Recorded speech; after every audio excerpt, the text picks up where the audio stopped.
ఒక not specific to India. H1B program global program. ప్రపంచ దేశాల నుంచి వేరియస్ సెక్టర్లు, అంటే not only technology sector, pharmacy sector అనుకోండి, కన్స్ట్రక్షన్ సెక్టర్ అనుకోండి, సివిల్ సెక్టర్ అనుకోండి, మెకానికల్ సెక్టర్ అనుకోండి, డాక్టర్స్ అనుకోండి, you name it, every sector eligible ఉన్న వాళ్ళు, స్కిల్డ్ లేబర్ అందరికి కూడా వెళ్ళగలిగే ఏకైక visa program, work program H1B. So అందువల్ల ఎవ్రీ ఇయర్ ఈ H1B ప్రోగ్రాంలో ఇష్యూస్ ఏమైనా ఎంప్లాయ్మెంట్ దగ్గర ఉంటే ఉండొచ్చు, కానీ ప్రోగ్రాంలో ఏమి ఇష్యూస్ లేవు. అందరూ తప్పకుండా రండి. రూల్స్ ఏం కఠినతరం చేయలేదు. ఏదైతే రూల్స్ ఉన్నాయో వాటిని ఇంపోజ్ చేస్తున్నారు, అదొక్కటే. తప్పకుండా ఎక్కడైతే జాబ్ చేస్తున్నారో అదే లొకేషన్లో జాబ్ చేయండి. ఆ జాబ్లో H1B I-129 పిటిషన్లో పెట్టిన జాబ్ కాకుండా వేరే లొకేషన్లో జాబ్ చేస్తే ఇబ్బంది. అదేవిధంగా మల్టిపుల్ లొకేషన్స్లో పనిచేయగలిగితే LCAలో లేబర్ కండిషన్ అప్లికేషన్స్లో ఆ సర్టిఫికేషన్లో LCAలో లేబర్ సర్టిఫికేషన్ దానిలో క్లియర్గా మెన్షన్ చేయండి.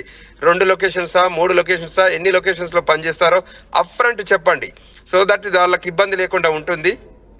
దాని వల్లనే వాళ్ళు డిసైడ్ చేస్తారు. అంటే H1B వీసాలు ఎక్కువ మంది ఎక్కడ తప్పు చేస్తున్నారండి? అక్కడే అదే ఏరియాలో తప్పు చేస్తున్నారు. మేజర్గా ఇన్హౌస్ ప్రాజెక్ట్ పెడతారు, ఇన్హౌస్ ప్రాజెక్టు లేకపోతే ఇన్హౌస్ ప్రాజెక్టు దాని మీద క్వశ్చన్స్ అడుగుతారు. సో అందువల్ల ఆ జాగ్రత్తలు తీసుకోవాలి. H1B ఎక్కడైతే మనం వర్క్ చేయబోతున్నామో వాటి గురించే చెప్పాలి తప్ప లేని ప్రాజెక్టులు క్రియేట్ చేసి ఉన్నట్టు చెప్పకూడదు. ఎందుకంటే అందులో H1B ప్రోగ్రాంలో ఫ్రాడ్ ఫీ అని ఉంటుంది ఒకటి. ఆ ఫ్రాడ్ ఫీ మన దగ్గరే ఫీజు కలెక్ట్ చేస్తారు.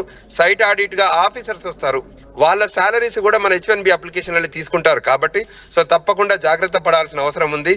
ఎందుకంటే 100% ఆడిట్ అవుతుంది అనుకొని మనం H1B ఫైల్ చేయాలి. H1B I-129 అప్లికేషన్ ఫామ్లో తప్పకుండా ఎక్కడైతే వర్క్ లొకేషన్ ఫీల్డ్లో మనం ఎక్కడైతే వర్క్ చేయబోతున్నామో అది తప్పకుండా అదే మెన్షన్ చేయాలి, మర్చిపోకుండా. అక్కడ చాలా ఇంపార్టెంట్. అదేవిధంగా దాన్ని మార్చితే, అంటే ఒకవేళ లొకేషన్ చేంజ్ అయితే తప్పకుండా అమెండ్మెంట్ చేయాల్సి ఉంటుంది. సో మనం ఏది చేసినా తప్పకుండా USCISకి రిపోర్ట్ చేయాల్సిన అవసరం ఉంది. కాబట్టి అందులో చాలా జాగ్రత్తలు తీసుకోవాలి. మనకి నాలెడ్జ్ లేకపోతే సర్టన్ మంచి లా ఫర్మ్ని అప్రోచ్ కండి. మనం ఇండివిజువల్గా కంపెనీ వాళ్ళు కూడా కొన్ని H1s ఫైల్ చేస్తారు. వాళ్ళకి ఎమినెన్సీ లేకపోతే ఎక్స్పీరియన్స్ ఉన్న లాయర్లను ఎంగేజ్ చేయండి. సో అందువల్ల చాలా మీకు ఇబ్బందులు లేకుండా ఉంటాయి. కంపెనీకి కూడా మంచి గ్రోత్ ఆపర్చునిటీ ఉంటుంది. ఒకవేళ అక్కడికి వెళ్ళిన తర్వాత అలా మార్చుకోవడానికి అవకాశం ఉంటుందా? అమెండ్మెంట్ చేయాల్సి ఉంటుంది. అక్కడికి వెళ్ళాక ఒకవేళ ఎంప్లాయ్మెంట్ లొకేషన్ చేంజ్ అవుతే తప్పకుండా దాన్ని అమెండ్మెంట్ చేయాల్సి ఉంటుంది. ఎన్నిసార్లు వెళ్ళినా తప్పకుండా ఆ పిటిషన్ మనం అమెండ్ చేయాలంటే లొకేషన్ చేంజ్ చేస్తే ఆ జిప్ కోడ్ ఏరియాలో కాకుండా వేరే సిటీలో ఉంటే, వేరే టౌన్లో పనిచేయాల్సి ఉంటే మనం తప్పకుండా H1B అమెండ్మెంట్ చేయాల్సిన అవసరం ఉంటుంది. ఓకే, అంటే చాలా మంది అలా అమెండ్మెంట్ చేసే దగ్గర ఏదైనా నిర్లిప్తత, నిర్లక్ష్యం వహిస్తున్నారా? అవును, అటువంటి చేసే క్రమంలో వాళ్ళ దగ్గర అంటే సైట్ ఆడిట్కి వచ్చేటప్పుడు వాళ్ళు ఏం చేస్తారంటే ఆ ఆడిటింగ్ ఆఫీసరు I-129లో ఏదైతే డేటా ఉంటుందో ఆ డేటా తీసుకొని వస్తారు. డేటాలో రైట్ ఇన్ఫర్మేషన్ లేదనుకోండి, లొకేషన్ చేంజ్ అయింది అనుకోండి, ఆ లొకేషన్కి వెళ్తే ఎంప్లాయీ లేకపోతే దాన్ని ఇంటెంట్ టు డినై, అంటే H1Bని మేము ఎందుకు డినై చేయొద్దు అని మళ్ళీ లెటర్ వస్తుంది అన్నట్టు. సో అంచేత అటువంటి ఇబ్బందులు పడకుండా తప్పకుండా మంచి గైడెన్స్ తీసుకొని H1B ఫైలింగ్ను ప్రాపర్గా చేయగలిగితే వాళ్ళకి ఇబ్బంది లేదు. లొకేషన్ చేంజ్ చేస్తే అమెండ్మెంట్ చేయాల్సిన ఆవశ్యకత ఉంటుంది.